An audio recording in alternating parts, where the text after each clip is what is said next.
Assalamualaikum warahmatullahi wabarakatuh. Seperti biasa teman-teman, kembali lagi bersama saya Rio Hawudin di video laporan pembelajaran atau learning journal MK penulisan berita dan artikel yang diampu oleh Bapak Dr. Adi Kusuma SIKOM pada pertemuan ke-7 hari Rabu tanggal 3 April tahun 2024. Gimana nih kabarnya teman-teman? Nggak kerasa kita udah di penghujung Ramadan, H-2 lagi kita menuju Lebaran. Taqabbalallahu minna wa minkum, siyamana wa siyamakum. Selamat Hari Raya Idul Fitri. Mohon maaf lahir dan batin. Langsung aja ya teman-teman ke materi yang sudah saya dapat di pertemuan ke-7 kemarin. Pertemuan ke-7 kemarin dipandu materi oleh kelompok 5 yang mana membawakan tentang materi yang berjudulkan memahami dan menganalisis artikel dari berbagai jenis. Pengertian artikel dalam Kamus Besar Bahasa Indonesia tahun 2003, artikel diartikan sebagai karya tulis ilmiah dalam majalah, surat kabar, dan sebagainya. Selanjutnya ada ciri-ciri artikel. Artikel sebagai salah satu jenis tulisan ilmiah memiliki ciri-ciri. Yang pertama, tulisannya berdasarkan data dan fakta. Yang kedua, dikerjakan melalui proses analisis yang kritis. Yang ketiga, mempunyai sistematika yang rapi. Yang keempat, mempunyai struktur yang teratur. Dan yang terakhir, terbuka terhadap pengujian. Selanjutnya ada tata cara penulisan artikel yang baik dan benar. Yang pertama sesuai pedoman umum. Yang kedua, sistematika penulisan bagian awal. Yang ketiga, judul dan nama penulis. Yang keempat, ada abstrak. Yang kelima, ada referensi. Selanjutnya ada pengertian opini. Jenis tulisan opini sering ditemukan dalam media cetak, surat kabar, majalah, atau jurnal, dan dapat pula ditemukan dalam media elektronik yang disajikan melalui newspaper, e-jurnal. Opini merupakan karya ilmiah populer yang mengacu pada referensi pemikiran yang berlaku. Selanjutnya ada teknis menulis artikel opini. Artikel opini berisi mengenai pendapat seseorang tentang sesuatu hal yang sedang terjadi. Namun, bagi penulis pemula, menulis artikel opini perlu memperhatikan teknik-tekniknya. Selanjutnya ada ciri-ciri artikel opini. Artikel opini biasanya diterbitkan oleh koran atau majalah. Karena tempatnya terbatas, artikel pada umumnya tidak terlalu panjang, hanya sekitar antara 4 sampai 6 halaman, spasi ganda. Berbeda dengan jurnal yang ditulis dengan gaya ilmiah akademis, pembaca artikel opini untuk koran atau majalah adalah masyarakat umum dengan berbagai usia dan tingkat pendidikan. Selanjutnya ada langkah-langkah dalam menulis artikel opini. Yang pertama, mengenal sumber bahan tulisan. Yang kedua, mulai menulis. Yang ketiga, menulis itu seperti bercerita. Menulis itu kayak seperti menuangkan cerita kita. Yang keempat, belajar menulis dari seorang epistoholik. Selanjutnya ada pengertian artikel esai, yang mana kemarin itu dijelaskan oleh saya sendiri. Pengertian artikel esai.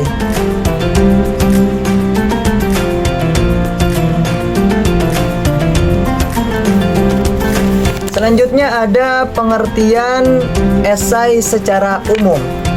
Esai adalah salah satu jenis karya tulis yang berisi kombinasi antara fakta dan opini. Esai lebih bersifat subjektif dari sudut pandang penulisnya yang bersifat analitis, spekulatif, dan interpretatif.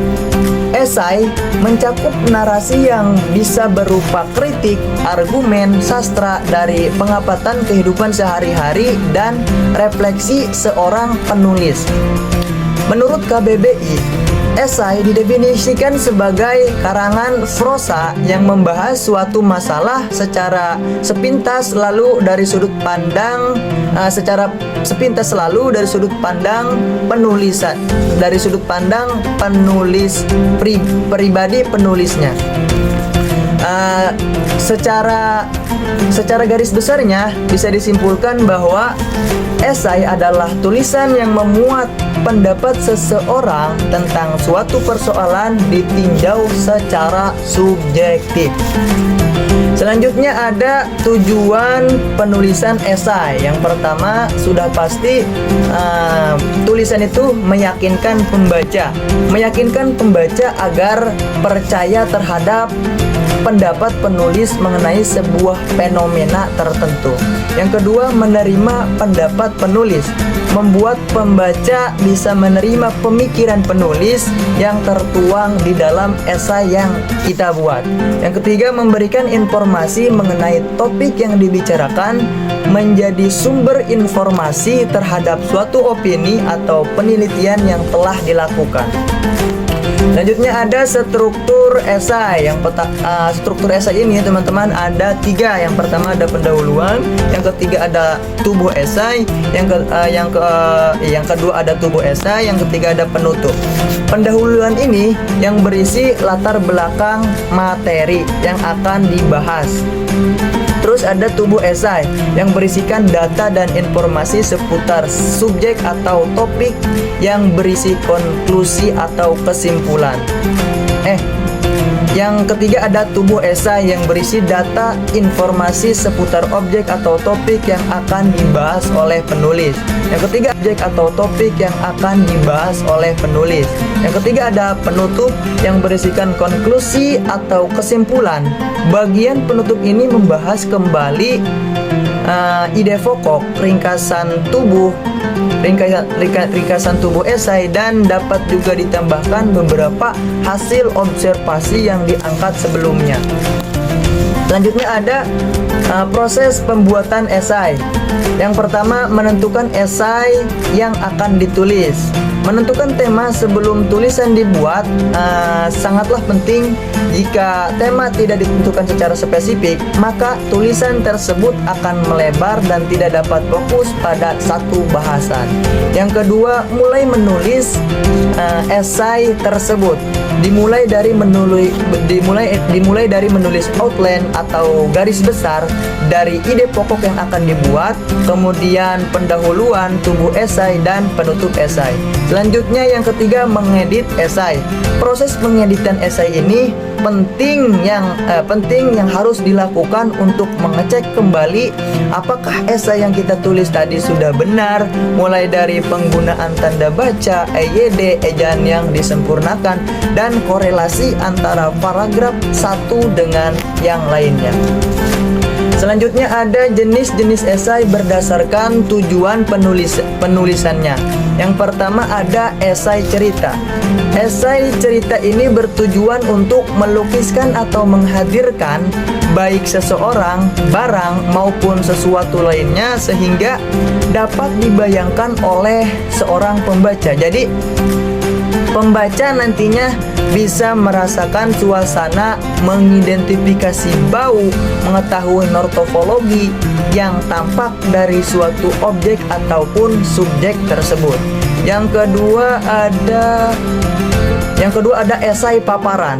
Esai ini bertujuan untuk menjelaskan atau memaparkan suatu hal secara lebih rinci kepada pembaca. Tujuan utama esai ini untuk mengedukasi pembelajaran maupun memberikan informasi kepada pembaca. Yang ketiga ada esai argumentatif. Tujuan dari penulisan esai ini adalah meyakinkan pembaca untuk menerima ide, pandangan, sikap, maupun kepercayaan penulis terhadap suatu isu atau permasalahan yang sedang terjadi. Selanjutnya ada esai ajakan atau persuasif. Esai ini hampir mirip tujuannya dengan esai argumentatif. Hanya saja esai persuasif mempunyai tujuan lebih spesifik, yakni mengajak pembaca untuk mengikuti penulis dalam melakukan sesuatu atau sebaliknya, mengajak pembaca untuk menghentikan melakukan suatu hal. Jenis-jenis esai, tadi kan jenis-jenis esai berdasarkan fungsinya. Sekarang jenis-jenis esai berdasarkan keragaman permasalahan yang diangkat. Yang pertama ada esai deskriptif. Esai ini mendeskripsikan seseorang atau benda dalam arti subjek atau objek. Jadi permasalahan atau hal yang diangkat pada esai ini adalah sebuah benda seperti handphone, televisi, maupun orang. Yang kedua ada esai tajuk. Esai jenis ini dimuat di surat kabar dan menjadi tempat untuk menyalurkan pendapat masyarakat guna menyatakan pandangannya terhadap suatu peristiwa yang sedang berkembang di lingkungan masyarakat tersebut. Yang ketiga ada esai cukilan watak. Esai ini memungkinkan seorang penulis untuk meliputkan cukilan atau cuplikan dari karakter seseorang terhadap isu terkait kepada pembaca. Yang keempat ada esai pribadi. Esai ini hampir mirip dengan esai cukilan watak. Akan tetapi perbedaannya terletak pada karakter atau sifat yang dihadirkan dalam esai pribadi, merupakan sepinggal karakter atau sifat dari penulis itu sendiri. Yang kelima ada esai reflektif. Esai ini ditulis untuk merenungkan suatu kebijakan pemerintah, isu politik, dan lain sebagainya. Esai reflektif ini biasanya ditulis oleh seorang pakar atau ahli yang bertujuan menanggapi isu-isu tersebut. Selanjutnya yang keenam ada esai kritik. Esai ini memberikan penelitian baik atau buruk, bermanfaat atau tidaknya, kelebihan atau kekurangannya suatu hal, baik berupa karya seni maupun karya sastra. Yang ketujuh ada artikel penelitian. Esai ini berisikan tentang hasil-hasil yang diperoleh dalam penelitian. Biasanya esai ini ditulis oleh seorang seperti dosen ataupun seorang mahasiswa.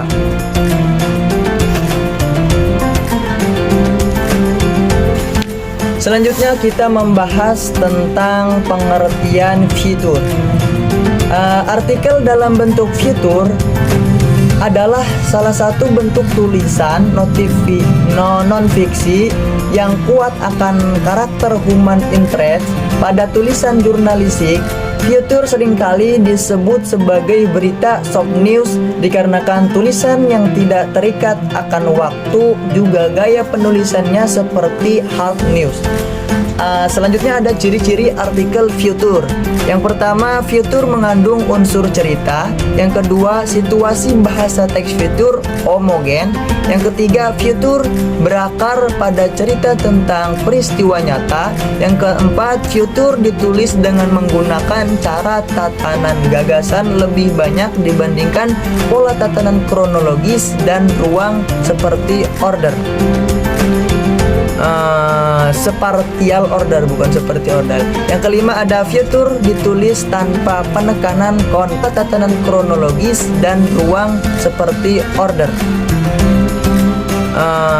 Separtial order, bukan seperti order. Yang kelima ada fitur ditulis tanpa penekanan konflik.